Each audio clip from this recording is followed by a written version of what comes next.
Good evening. Hello, how are you? I am tremendous, Phil. It's a pleasure to see you. You too. Thank you, man. It's good. I look forward to the time when we can do these things live. But this has been yeah, it's nice to see you again. It's been a long time. Yeah. No, me too. Long as soon come the time when we can be at the barn, but this is a good halfway step. Yeah, that's right. For sure, the barn is coming along. We got a new barn actually, but we can get into that later. Should I go ahead and introduce myself? Would you like to introduce yourself? How would you like to do this? That sounds like a plan. No, I think you know more about yourself than I know about myself, or something like that. So by all means, you go. Uh, Founder of Key. I do a lot of things with the distillery now, and rely on other people to do a lot of things as well. But this is a very big event. We release a whiskey every year at this time, and this is the release of batch 5. And we're super psyched tonight. We have been releasing whiskey in the past from Westland Distillery here in Seattle, and this is our first release now, a whiskey that is made elsewhere. It's been made in Waco, Texas, at Balcones, and um, we'll go into how that happened. And we're very fortunate tonight to have the guys from Balcones, some of them, the main guys, I think, to talk to us. And but yeah, it's batch 5 release party, and that's what this is tonight. And hopefully, we're going to give our listeners and our people that know us an idea of why this whiskey happened and how it happened, and what has led us to today. Tremendous. Tell us Nice. about Yeah, yourself now. I am simply a whiskey lover. That's Originally from that's a lot. Scotland. Yeah, originally from Scotland. Uh, Fate has brought me to the Pacific Northwest, and it didn't take me long to find out about you guys and fall in Good. love with what you guys are doing. And Oh, good. yeah, so for sure, definitely all about single malt. Um, it's definitely where my heart is. So I think that is also what led me to you guys. So yeah, I'm here as a friend of Wanderback, I would say, and to Yeah, to right. And we lubricate the conversation. Right. Well, yeah, you're a whiskey lover, and you're from the Pacific Northwest, Portland, and like you say, you've shown an interest in what we're doing, and we've had you out at the farm once, and it was super fun, and did this type of thing a few times. But Gregor is like a little well, he's a star for us. He's somebody that we want to keep making good whiskey for, and so yeah, we're really happy you could join us, and I don't know if you call adjudication the right word, but be a master of sort of ceremonies for this event tonight. Yes, yeah. Sasha saw MC in my name and assumed that qualified me to be an MC, but we'll gloss over that and roll Well, with you've it. done an amazing job. But why don't I give a little bit of an intro? Oh, Balcones. Should I talk about Wanderback now or Balcones? What do you think? I think we were planning on giving. Oh, here we go. Here are The the boys. gods, the gods are Sorry, deciding for us. I was too slow. Here we are. Here they are. Answers that question for you. Yeah. Yeah, that's right. So this is the crew. Sorry, Gregor, you should do the introductions here. Huh? No, I don't know about introductions. I was going to have a question for the guys, but Phil, you can maybe run through the guys, introduce them.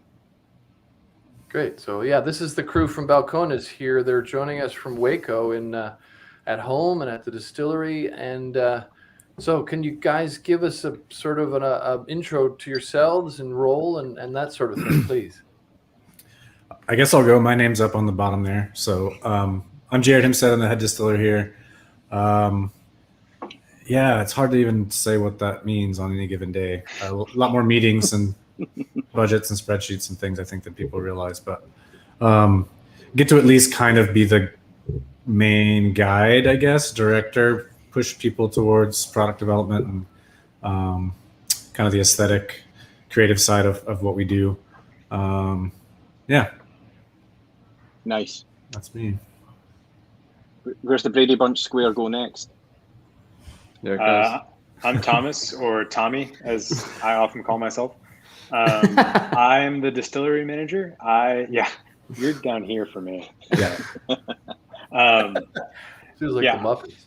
Yeah, exactly. I am more on like the logistics, sort of like either supply chain of helping raw materials get into the building, or order fulfillment of making sure that our whiskeys that these other guys create make it out into the market through our distributor. So my role tends to be a lot more nuts and bolts, a little bit less kind of creative direction. But yeah.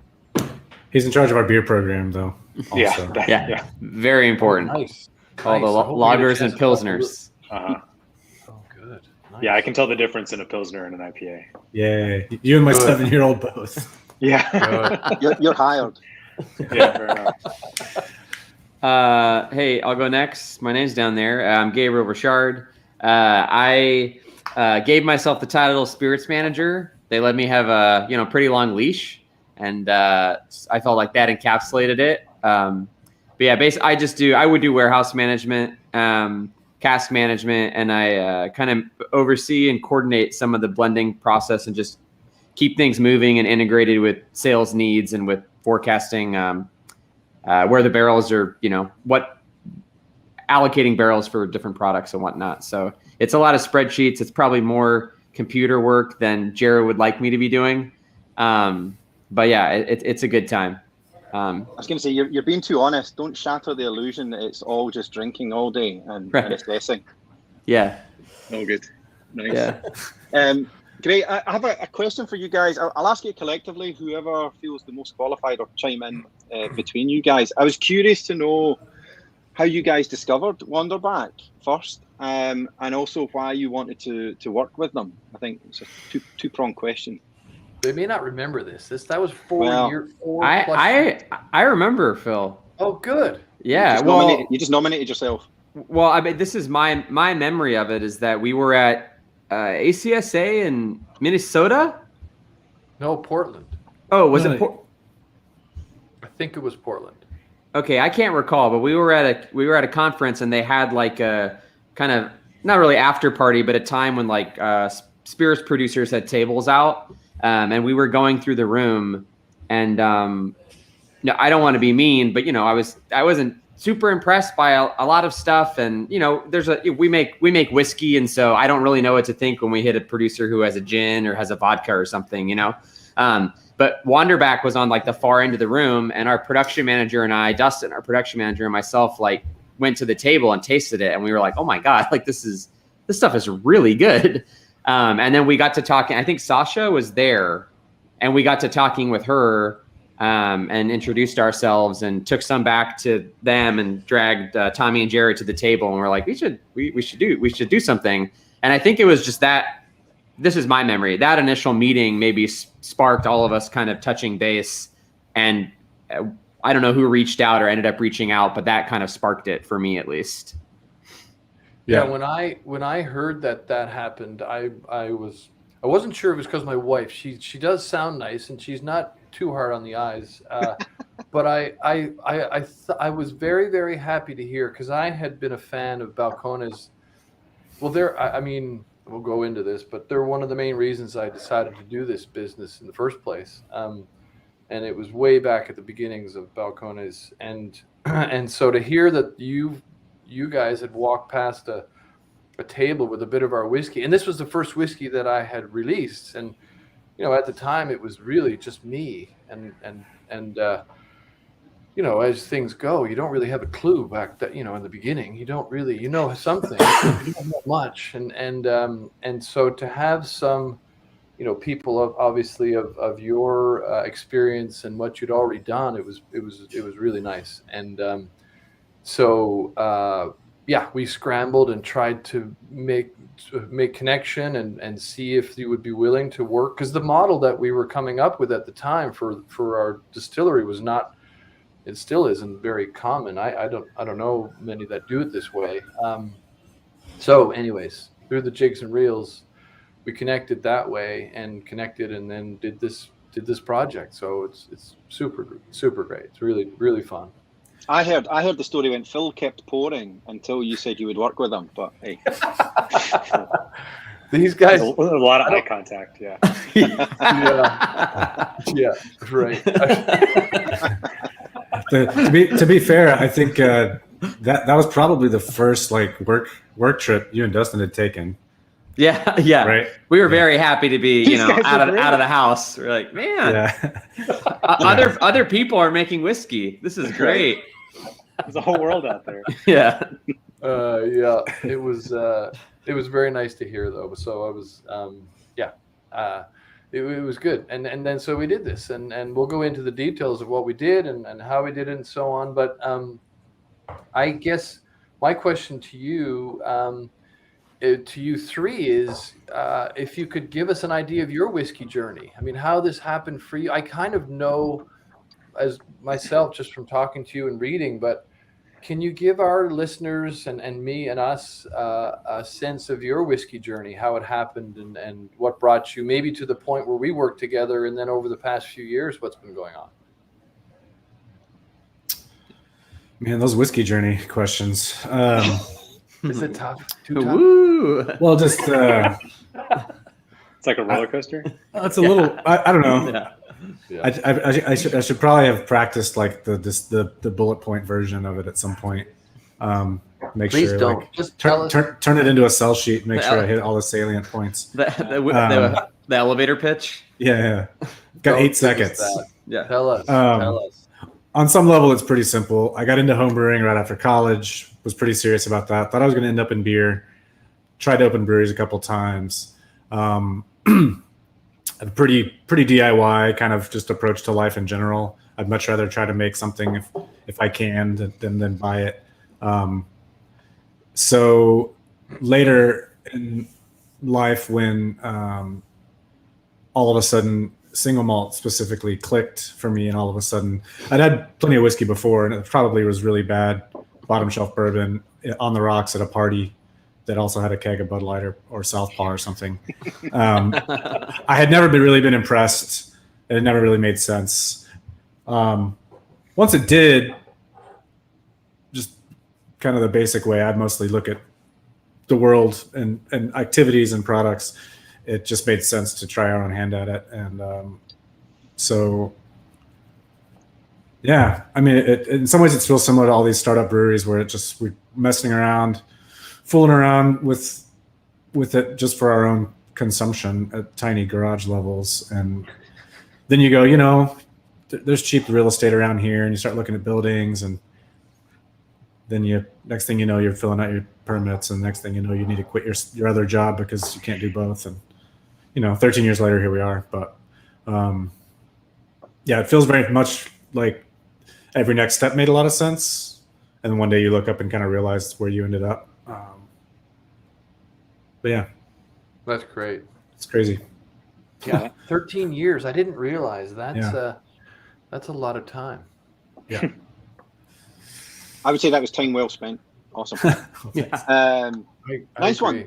Well, thanks, guys. I think Balcones, I'll speak to you in a unified terminology. You guys are off the hook for now. We were going to set you guys into the backdrop, take a We glass don't of get to hear water. Gabe and Tommy's Oh background. well, and sorry. whiskey We can. I thought Jared was speaking for the guys. Happy to Oh, hear from the no. other guys. I would never. Sorry. Yeah, My Tommy. apologies. Take it away, Tom. My bad. I came into whiskey actually by way of beer. So on that trip that they're talking about when they were in Portland, I actually wasn't there, but I lived in Portland for a couple of years. And I think that I was there in spirit. I was kind of like guiding, hey, go to this brew pub I worked for. Like, hey, go to this, whatever. So yeah, I wasn't on that trip, but I was excited to hear everything that they came back excited about. So yeah, I worked for a brewery. I'm from Texas originally, but worked for a brewery up in Portland called Ex Novo. That now has several locations. There's one kind of in Beaverton, and then the owner actually opened one back in New Mexico. Anyway, but yeah, I worked there for a couple years. The first couple years, like right before they opened, and then moved to back to Texas, back to Waco in 2015, and started working for Balcones. So I've been with Balcones. I kind of volunteered there while I was in undergrad, in grad school actually.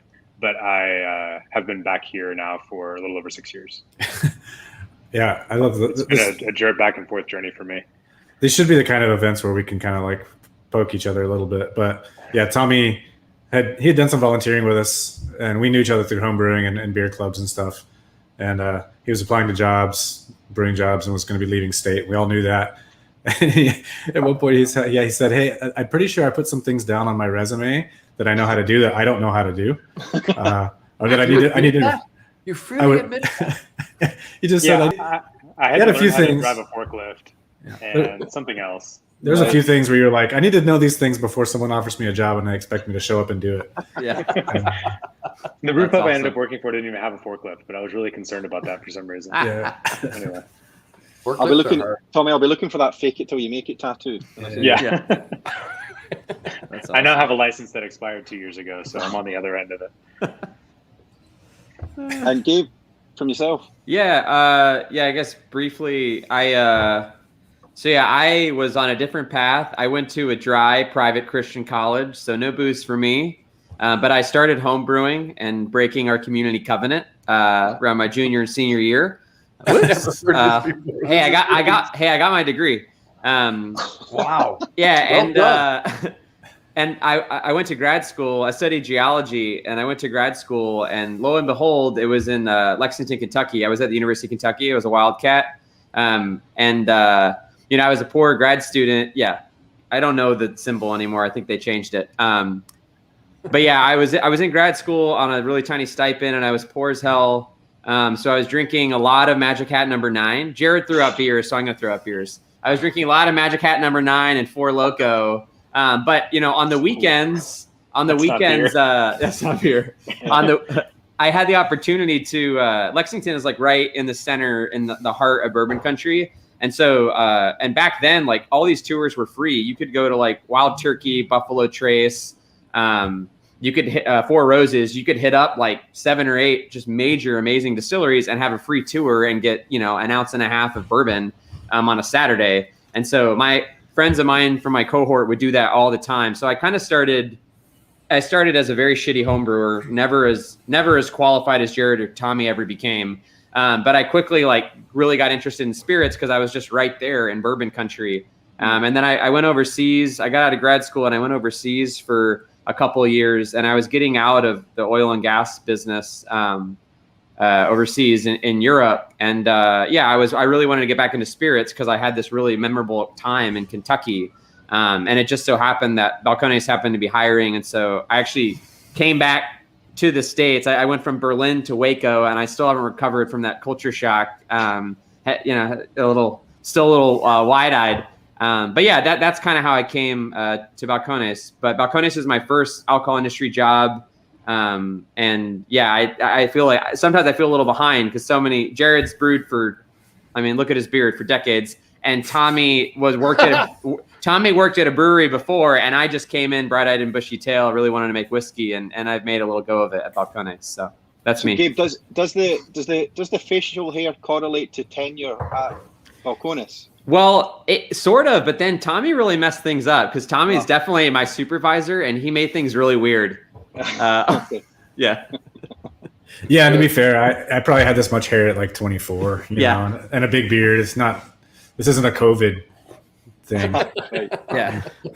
It's not. That would be a tough 2 years. If that was only 2 years. Yeah. Awesome. Nice one.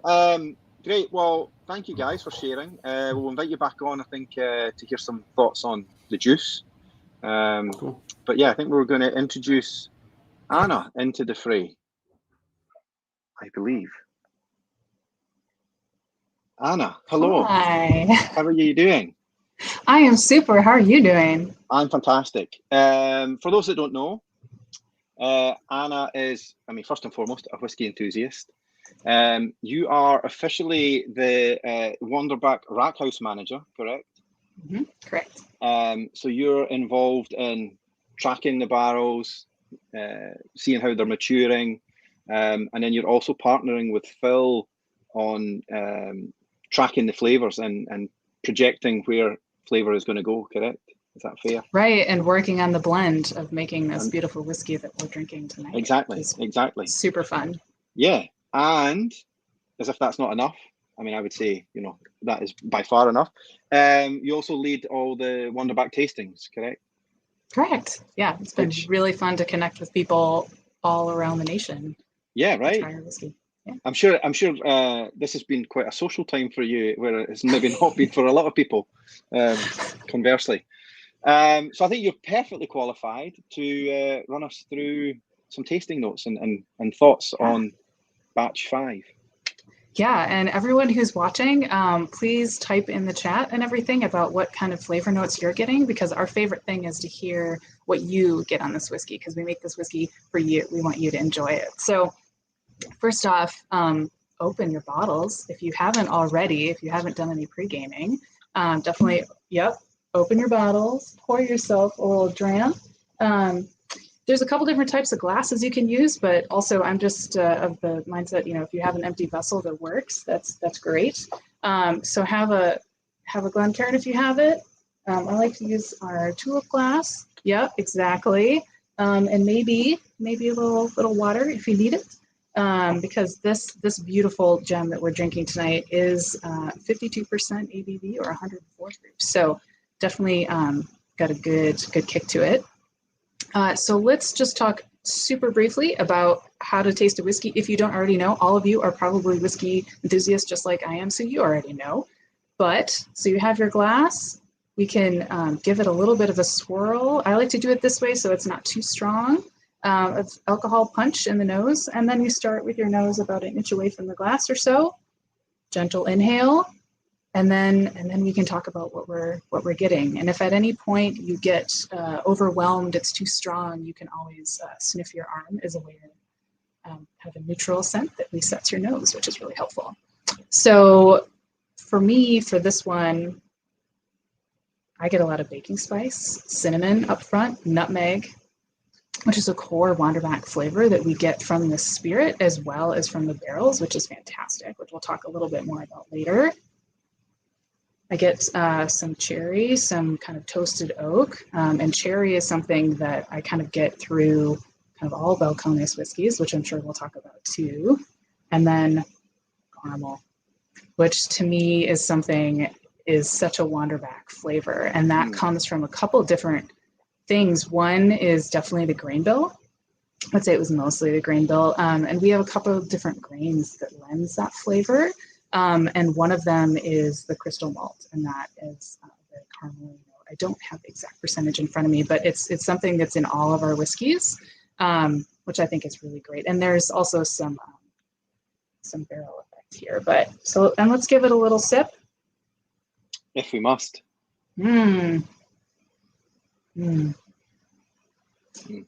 So what do you get on this, Gregor? I'm really curious.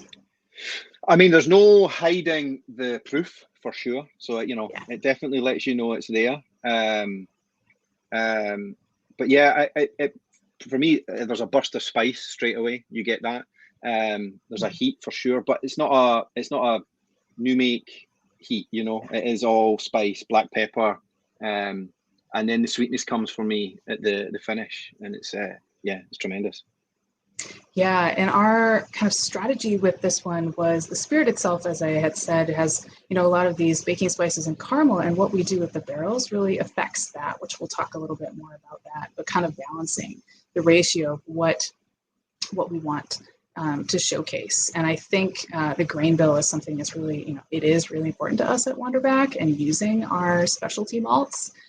So we have Golden Promise, which we're going to talk about. We have the crystal malt, which is that caramely note, Munich malt, which gives this kind of grainy depth, and then pale chocolate malt, which for those of you who are Wanderback fans, that's something that really comes through on our Evergreen collection. And this one, it's a little more subtle and I think that has to do with some of the other production, but it's still there, just in a hint, which I really like.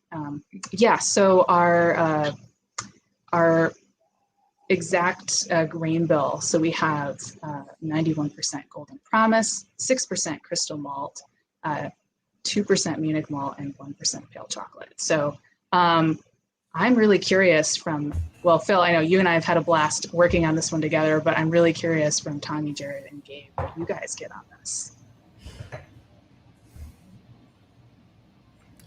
I think I was inclined to look for things that hadn't been mentioned in any of the official stuff. Plus, I think specifically with me and Gabe, we're kind of fruit obsessed, and acid obsessed. Not like drugs. Good clarification. So like food. Is fruit? He'll tell you. He'll tell you. Fruit, is that like street slang for like ibuprofen or something? Yeah. I'm super into that. We're gonna go into that tonight. Should we just keep this to whiskey? So flavors. Let's talk about flavors. Yeah, bring it Back on back. track. Yeah. I don't know if you guys noticed this with the other releases you've done with Westland produced liquid, but I feel like our stuff changes so fast at these ages.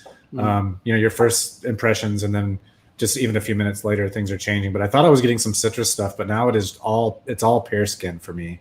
And it is caramelly. There's also like a honey, not quite a honeycomb, but like a darker, not quite manuka, but something pretty rich, pretty dark, not just like, generic table honey. But there's something cheesy too. We talk a lot about dairy, which is an odd thing to talk about probably with whiskey a little bit, but there's like I guess like this very, very faint, like melted butter thing that then made me go to pastries. And then I was like, no, but the pastries got some cream cheese on it. So somewhere in that world. Do you think that comes from, well, we're going to touch on this later. Keep that thought in mind for the Golden Promise discussion. I'm curious about that. And there is almost a white grape. And we do talk a lot about wine. We drink a lot of wine, and maybe I look for it too hard. But there's a little bit of a white grape thing going on. For me, it's a very bright whiskey, I would say. It's there's a lot of light. I find a lot of lightness in it, for sure. Gabe, Tommy, I'm curious, how much you've smelled and tasted prior to now, but yeah, thoughts. Yeah, I get more like dried apricot. There's in terms of the acidity, his acid comment, I think a lot of times for us comes across as fruit. And we've even talked about in whether it be beer or whiskey, how like acid can accentuate or like bring like a mid-palate lift to something to where it can seem muddled and kind of dark if there's not that acid mid-palate to it. And this definitely has that. It has that brightness. It has that punch through that makes fruit read like fruit. I think that's awesome. Yeah, these are all I'd love to see. I didn't get a chance to hear your impressions of this until now, and it's a bit nerve-wracking, I have to tell you. But at the same time, I really like hearing the descriptions you have of the various flavors. In particular, I love, because I approach these whiskeys. And Greg, you probably should shut me down at some point if I'm talking too much. But I approach our whiskey and all whiskeys the same way I approach food and coffee and wine and all of these things, where you're first of all, you're trying to create a balance. You're trying to balance particularly sweet things with more basic flavors, more but then the acid thing, most people don't talk about acid. Acid is a critical thing in cooking. Adding lemon juice or vinegar or any of these more acidic flavors to any kind of food elevates all those tastes, like you were just saying, Tommy. And but acid is a very difficult thing to when we approach a recipe for a whiskey, acid is not the kind of thing that I can, in my knowledge, add to a recipe to create. Acid is this. I mean, sweetness. You can bring sweetness. You can bring smoke is the easier one. Smoke comes in various different flavors, and that some of those more the fruity flavors. Those are things that you can really, you can think about ways of creating those flavors. But acid is not a very easy thing to add to a flavor or to a whiskey profile. And so I'm really happy to hear you say that. And I'd love to delve more into that because of your experience with the various spirits you've made and how you create acid, and enough, not too much acid, but enough to elevate the flavors, like I think you just mentioned, Tommy. So I don't know what your take is on that and what your thoughts are on that. I mean, we're in the middle of trying to do some level of actual science to be able to talk with any kind of firmness around what's actually happening in our fermentation. But Yes. we do go super low. We do 7-day. I assume we did with yours as well. I don't have the papers in front of me, but we always do 7-day. Most of our malt's going to end up, 3.6, 3.4, maybe as low as 3.2 at the end. And most of that's historically been because we were trying to have the all the ester precursors give them the best chance of keeping up with the wood extraction, which of course in Texas is going to be super fast. And those early years, you can end up with something really unbalanced and just super woody. So yeah, that's kind of our just give it, put the acid on steroids a little bit to start. We also have a pretty high reflux on our stills. I mean, our spirit distillations are going to go close to 12 hours. Huge line arms, the coils, all that stuff. We're getting a lot of back and forth. So yeah. Jared, I'm getting tons of messages from my wife here, and we're going into the. Would you mind just repeating that in a bit? Because I think there's a time when I would love to hear that again and more. Perfect. But because I started the discussion, I probably should put the end, because otherwise afterwards I'm going to get in a ton of shit for what I. Okay, sorry. Go ahead. Go on. No, let's hold the geekery for the podcast. I know we can't help ourselves, but I know. Sorry. Anna. Yeah, so as we just talked about the proof being a little higher, I know we do have a little video about when Phil and I were proofing this whiskey. So we're going to go into that and then continue on with the fun afterward. Love it. We're doing a hydrometer reading now on batch 5, checking to see where we're at.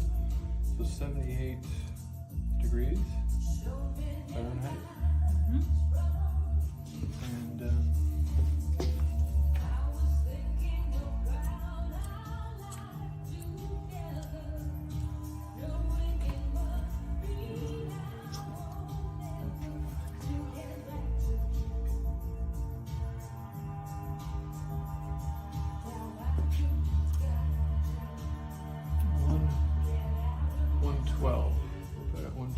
what could be 111.9, but 52.36 then.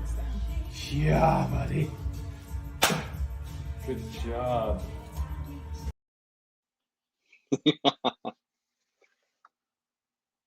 Oh, you're still on mute. There we go. That was such a fun day. It was great when we finally got this all proofed down and created and ready to go for bottling. So. And is it true the music was chosen to affect the whiskey? Yes, we like to have a very sensory experience for a whiskey to sort of nurture it in as many ways as possible, which includes music choice, and that's Phil's. Love it. I love it. Awesome. Great. Hello, Blake. I was going to introduce you, but the Wizard of Oz behind the scenes is doing her job. Pop me up. Yeah, and the camera's making me look really red. I'm not this red. It's nothing to do with the proof of batch 5. It might be that, actually. Blake, pleasure to intro you in. Blake from That's Neat podcast. You're here to ask some very in-depth questions of the guys, correct? Yeah, that's right. Can't wait. I know the Balcones guys a little bit from previous experience. Very familiar with Phil and Sasha and all of the of the Wanderback crew as well. Fancy seeing you guys here. I come here often. No. Where are we actually? I'm in my office. Yeah, so I just gotta go ahead and say hands down, this is probably this is my favorite whiskey that Wanderback has released. Not to say anything about the other ones. I love all of the evergreen releases and what Westland was able to distill for you guys and then you age.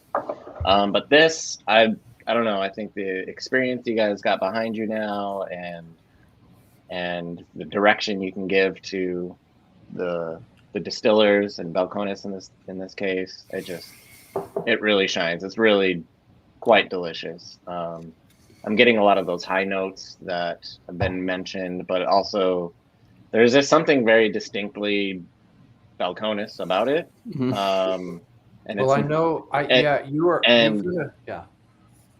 I knew you were a Balcones fan for years, and but I'm very glad to hear you say that, Blake.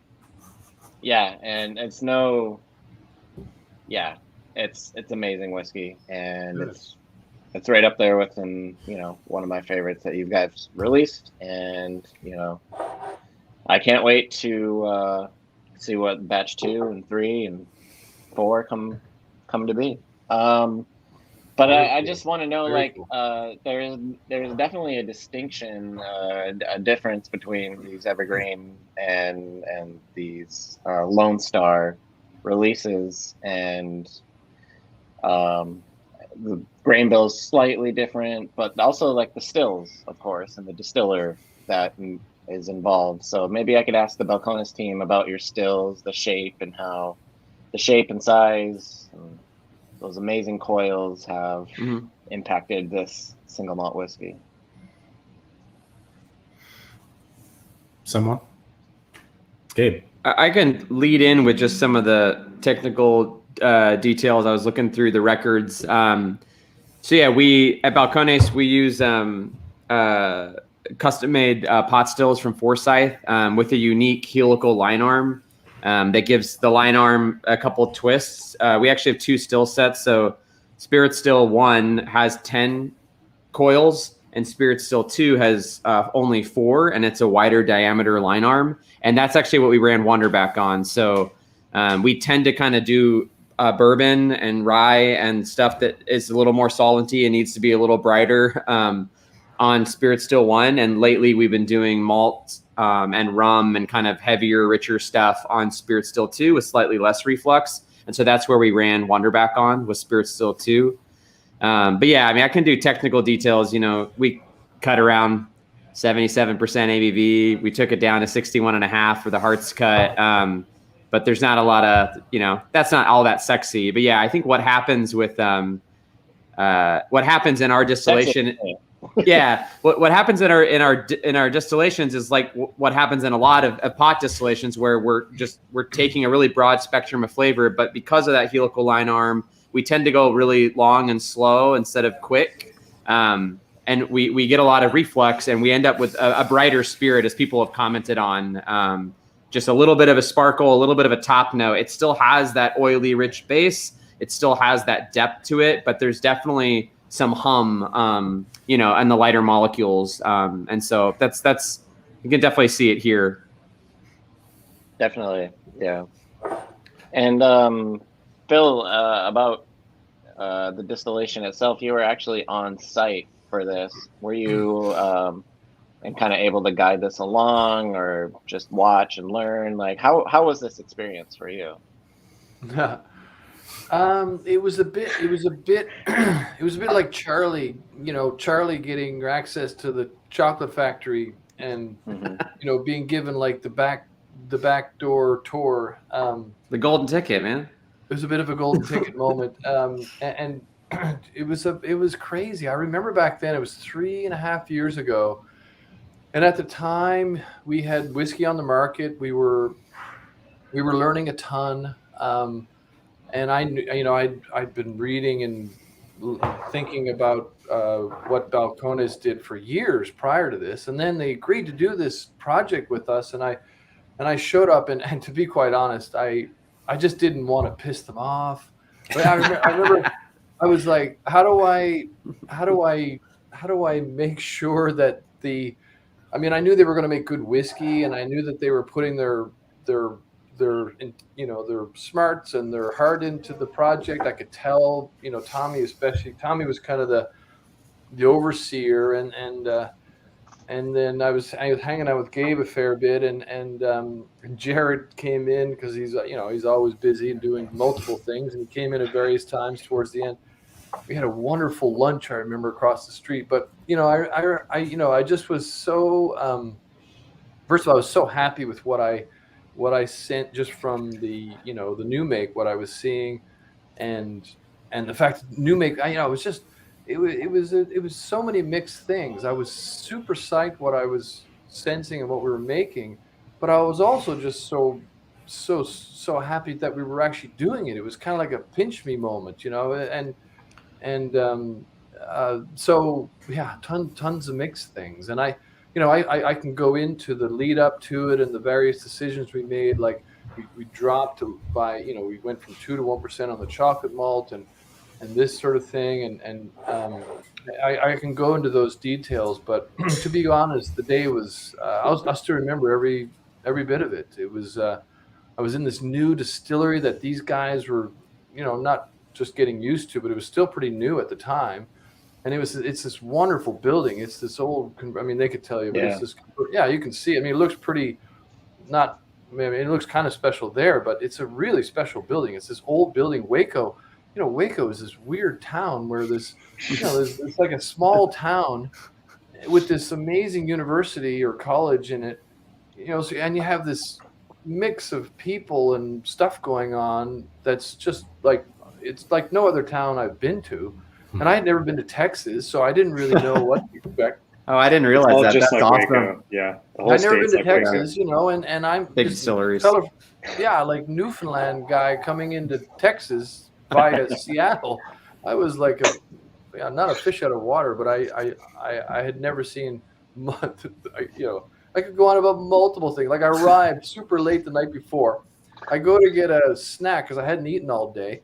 I ended up at this like corner grocery store with the lights on, everybody hanging around outside. I thought I was going to get gunned down or something. I ended up going to the shittiest motel you could ever imagine. Then I show up the next morning and, they're business as usual. They're making, Wanderback whiskey, and it's like a normal day for them. And I was literally like a deer in the headlights the whole day. And then I got on the plane and went home, and I was just like, did that really happen? And then like a few weeks later, this new make spirit shows up on the truck and at the distillery. I'm like, wow, this really did happen. It was crazy. It was that's awesome. That's awesome. So yeah. It was a really good experience. And I obviously left these guys, or not left these guys, but I let these guys do their thing because clearly they know what they're doing. But we worked together on we agreed on the grain bill. We changed the pale malt. Obviously, that was a big thing. Golden Promise was what we used versus the Northwest pale malt. But we kept the specialty malts pretty similar. I was really interested to see what Golden Promise would do because, leading up to this, I had tasted what they had done before and loved what they had done before, especially the malt whiskey and so, I wanted to make a whiskey that was clearly Wanderback, but with the influence of what these guys do. And I couldn't be happier with what we came up with, so yeah, that's how it happened. No, that makes sense. I was going to ask actually why you guys chose to switch to this Golden Promise heritage malt as opposed to what you're using previously. And maybe I could ask the Balcones team, like why do you choose this Golden Promise and why were you so gung-ho about Wanderback doing it? Jared, do you want to take it or do you want me to? Go ahead. Yeah, so Golden Promise is a barley that Balcones has been using since I think 2009, 2010 maybe.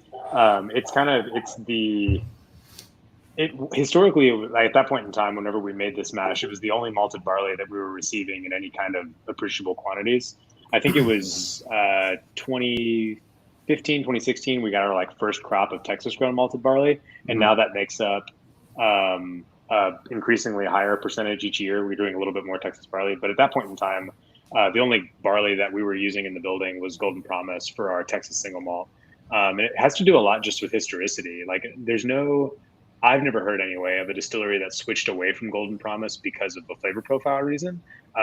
The only reason that Golden Promise kind of fell out of favor in like historical Scotch whiskey production was because there were newer, fanfangled, higher yielding malts that came out. And so even for a while, like Macallan hang on to the Golden Promise as like a specialty grain instead of using it as like their main base malted barley for their whiskey. So it's something that we've gravitated towards early on and makes great whiskey. It could account for some of the like peachiness, some of like the stone fruit quality that we pick up in a lot of our whiskeys. I think that in addition to that long fermentation age that we touched on a bit ago. But yeah, they create a really symbiotic sort of like stone fruit and sometimes even like strawberry fruit leather quality. And that's something that even like, I won't talk much about beer, but we have done some beer now also with Golden Promise. And there's like surprising peach quality that pops out. That's crazy. In the beer. So anyway, yeah, we think that has something to do with it. I don't know exactly why or how, but anyway. Just a quick That's interjection. Really cool. So like I said, I had a big appreciation for the whiskeys they'd made with Golden Promise before. But the other thing is I made a couple of beers with the Northwest Pale Malt versus the Golden Promise, like an ale. It was a low hop type beer, and it was really good. And so that was the other reason. It was like, this is a good pale malt. It's a tasty pale malt. And so because they were using it, and that was easy for, I mean, whenever I'm working with these guys, I'm always trying to make it as easy as I can to do what we would like to do. And Golden Promise is a tasty pale malt, you know. Right. Yeah. Oh yeah. That's kind of what I was going to ask you is like, what, Phil, like what was it about that pale malt or the Golden Promise that convinced you to use that over that Northwest malt? Yeah, I mean, the other thing is the historical thing. I mean, this was a malt that was used historically in Scotland before some of the more I won't say genetically engineered, because I don't know the engineering background of the newer chariots and so on, but hybridization. Yeah, these were malts. This was a malt that was historically used in the Scotch industry before the newer ones that are currently used, and so that has a very big interest for me. You know, I mean, one of the big reasons I want to make this whiskey. Beer is a big part of it, but Scotch is another big part of it. I mean, I love Scotch. There are some wonderful Scotches, and some of the older ones were made with Golden Promise before my time, and so that has a lot of appeal as well. There's a history there that's quite nice. Definitely. I might want to bring in Anna a little bit for this next question, since you guys were doing the blending together. I understand there was an abundant amount of barrels, more than you wanted to blend. Like, how did you and Phil make that final decision on which of these barrels to blend or at what quantity?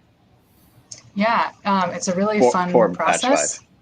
Yeah, a really fun process that we got to do. So we had all samples of all these barrels and nosed them together, talked about them, grouped them in kind of flavor categories, and figured out which flavors we really wanted to highlight while keeping it balanced. And so there wasn't any overriding flavor of any kind. And it was really about a ratio of kind of samples that were from new oak barrels, which gives a lot of the spicier notes, some of the darker, richer baking spices that we get, versus some more of the caramely notes from reused barrels that really let those flavors sing and doesn't add too much barrel extraction from it. But it was a really fun process to work on with Phil and sort of figure out what flavors we wanted that still highlighted Wanderback, but made a really balanced, delicious whiskey. Phil, would you agree? Yeah, so we could go on about blending, I'm sure, for many, many hours, and blending is one of these arts that you read a ton about, and you don't really understand very well until you actually do it yourself. And I remember one of the things I remember about my day there was seeing the table with the various samples, and I forget the fellow's name at your distillery at that time. May still be the same guy who did most of the blending, but I'll never forget I think it was Jared or may have been telling me about it, who, the blender would come in and spend days and it was such a taxing ordeal for that person, and they had to go off and be off for days, because it was either because they had to ingest so much alcohol or because it was such a mentally, physically challenging thing, they had to be off. And so that on top of my reading, I mean, approaching blending as a newbie, which I was then, and I still consider myself a newbie now, is a very daunting undertaking. And so the way I've approached it, and Anna's now learning and so on, I approach it the same way that I approach cooking or the various other making anything for people. I'm trying to create a product that is nice for people to drink, this whiskey, and that it has balance, like Anna was saying, that there aren't some major overriding flavors. Obviously, the beginning is you want everything to be mature. And then you want to have these, the way I look at, I'm not very good at, I shouldn't say, I'll get in trouble for saying this, but I'm not very good at actually picking out the various flavors as good as these guys are, particularly Jared. But what I am good at is seeing, for me, there are high notes, there are low notes, there are middle notes, there's acidity as well, like we talked about earlier. And I'm just trying to create something that has a balance. And so what we did when we had the sort of the run of the barrels that we thought were ready and that we felt would be right, we had some classes within those that represented those various high to low notes, and so we created a blend that hopefully represented those things in the right way. But blending, God, you could come at blending, and the more I've done this, the more I read about it and talk to people. Blending you can come at from so many different ways, and none of them are right. I think maybe some of them are wrong, but I'd love to get your opinion on that, Gabe and Jared, just because it's such a big part. A lot of what we do at Wanderback Whiskey is, we age and then we blend, and that's a big part of what we do. We're not as much involved with the fermentation and distillation. So blending is a big part of it, and so get your take on that. Would be interesting. Yeah, it's a weird thing you were talking about. I was going to say, it feels like, you don't know anything when you get started. I kind of feel like to some degree we feel that way more and more the longer we do it as well. It's just like, or you finally have perspective, right? You obviously know way more than you did, and you would know way more than someone who's never done this and doesn't do this all the time. But it's so nonlinear, and you can't just add a barrel that has the note you're looking for and to the other one, and it's just going to be 1 + 1. It just doesn't work that way. Yeah. So yeah, it's a little bit of a dance, it's a little of back and forth.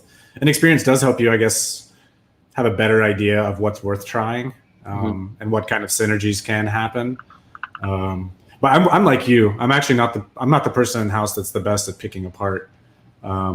And I'm partly not interested in that anymore. I'm kind of over the debate over,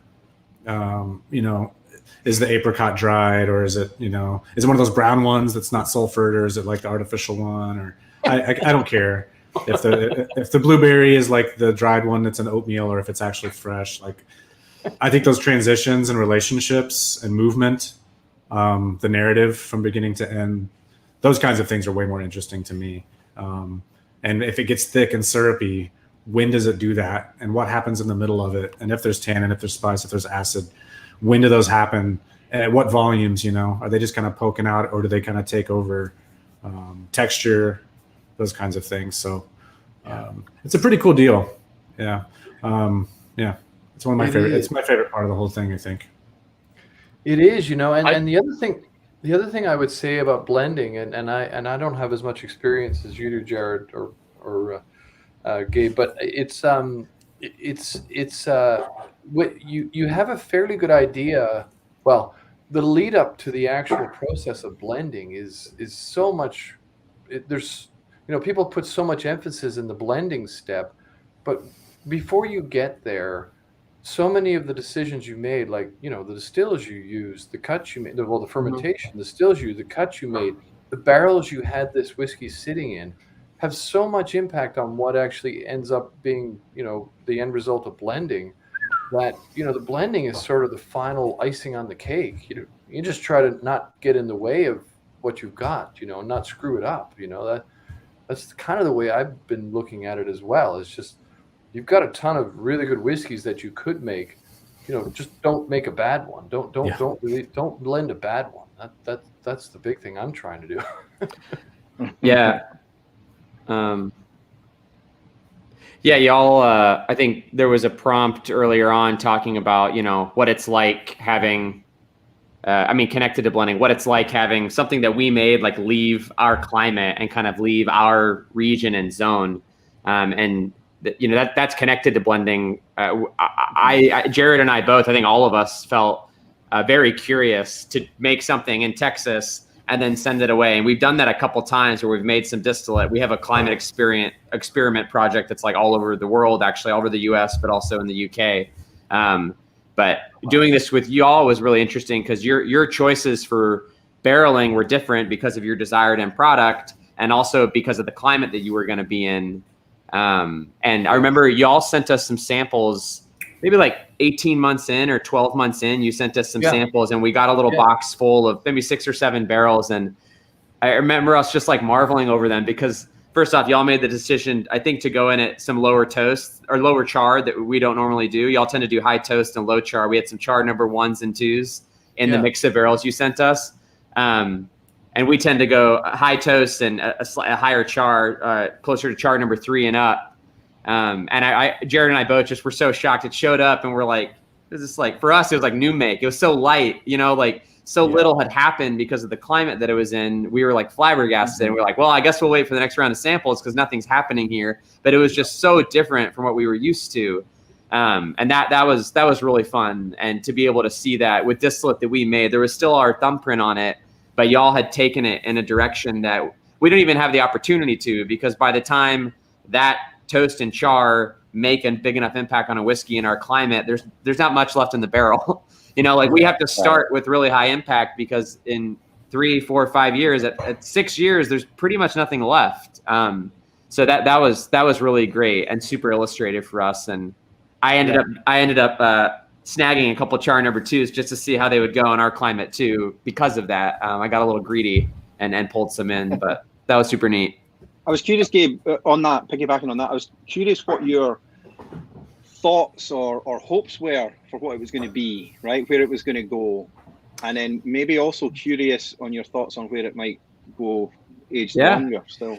Yeah, we really like a lot of Pacific Northwest stuff. And I think there's a lot of them have a more complex mash bill, different types of barley in the mash bill. And we've been, I think because we have 100% blue corn whiskeys and our rye is 100% rye. And we're very much just like, no, it's 100%, like we're going to do 100% Golden Promise. And it's kind of helped us focus a little bit. But definitely y'all's kind of like varied mash bill was new for us. Since then, we've done a couple other contract things, and we've done like a secret collab that we can't really talk about, but there was some different barley in it that we weren't used to.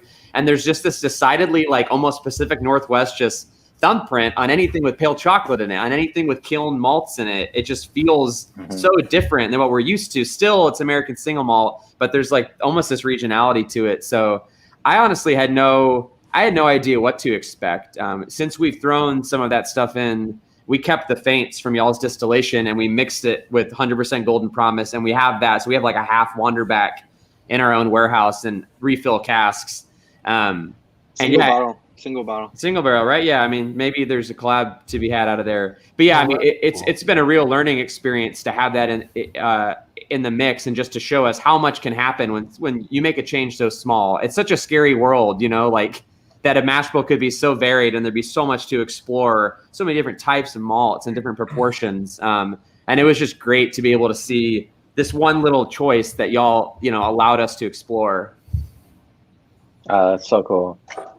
Yeah, I was actually at the barn last year, almost exactly a year ago, a little over a year ago, and I was able to smell and taste right out of the barrel batch 5, what we're tasting now. And at the time, it was a little new makey because it was only at 2 years at that point. But I was so excited, and when they told me that it was going to be with Balcones, I was flabbergasted because I absolutely love Balcones. So maybe I was going to ask though, the blending for this, I mean, after like so much experience with 1 through 4, did you guys ever go out of Wanderback and Balcones to get feedback on your blending options? What do you mean? Oh, go ahead. No, go ahead, Anna. I didn't understand the question, but you go ahead. Yeah, so we had this really awesome experience with the LA Whiskey and Spirits Guild. They're a great group that we've worked with. We did a tasting with last year, Phil and I, and they have great palates. They're a really fun group. And because of those great palates, we just kind of wanted to get some feedback and just like, what do you guys think about this? So we created 3 prototype blends that were really different with a range of barrels that we had that were ready to go. And just to see like, what do they think? And they were all cast strength, which of course, whiskey enthusiasts love, right? They like those high proofs. And just to kind of see what they thought of it, how it held up against water, just kind of a little whiskey focus group, which is frankly the best kind of focus group to do. But it was really fun, and they really enjoyed it too. And we didn't use any of those exact proportions, but it was fun just to sort of have confirmation that what we enjoyed and what we were tasting from the whiskey, that other people liked as well. Yes, of course. Yeah, that's really cool that you guys did that. Phil, sorry. It is good. I mean, the nice thing about having a bit of a history at Wanderback is getting the input from customers, because ultimately, I mean, we're trying to make a whiskey that we like, but ultimately we're trying to make a whiskey that our customers like. And we live in the U.S. We have some, the Balcones makes some amazing bourbons and ryes, really quite a heritage of bourbons and ryes. And I love a lot of the things about those whiskeys, but some I don't like so much. And it was really fun to get input. It's been fun to get input from all customers, but this LA group was good because they really helped sort of solidify right before we did our blend some of the things that I'm trying to do with this single malt whiskey. I mean, I don't want to make a bourbon or a rye. I don't want to make something that's already been done, in the old world, let's say Scotland and Ireland. Even though I love those things, I'm trying to make something that's different and approachable and nice for our customers. And for me, and love to hear your input as well, Balcones crew. But the malt whiskey has a number of really interesting levers to pull. I mean, you have a grain that, especially the malted grains, that have such a spectrum of tastes that you can draw from. And then you have these, wonderful barrels and so on to use. I'm trying to create a whiskey that's approachable to the American palate, but yet better and different. And so I'm really happy with this batch. I think I'm thinking we're getting there. I'm always asked by people, so what's your favorite? And I don't really have a favorite. None of them are my favorite, but I do like a lot of things about this whiskey. And so yeah, I don't know what, I'd love to sit for a while with the Balcones crowd, because this group, as many of listeners know, makes some amazing. I mean, the Baby Blue was the first whiskey I tasted by these guys. It's amazing, and the rye is also really, really good. And of course their malt whiskey. And so these guys have a very a broad sort of knowledge of the various grains that can be used in different ways to create some very unique and different spirits. So, but yeah, that the LA group was quite interesting for us and helpful. That's really cool that you guys did that. And yeah, I totally agree with Baby Blue and their rye. The Balcones rye is my favorite rye of all time. So rye, it's amazing. That's really nice. It's so good. It's just not what you expect. I mean, I could go into it, but this is Wanderback. With the future, with this Lone Star range, with the Evergreen range, you guys did several different barrel finishes and whatnot. Are you guys looking to do something like similar with the Lone Star range in a similar fashion, or do you guys have any different ideas with barrels and finishing with what we got here? Yeah, well, our plan is evolving as we hear feedback from people and what they're like, what they'd like to see. This is a very different whiskey to our batch one. Our batch one, if you compare the two, there are some definite similarities, but it's a vastly different whiskey.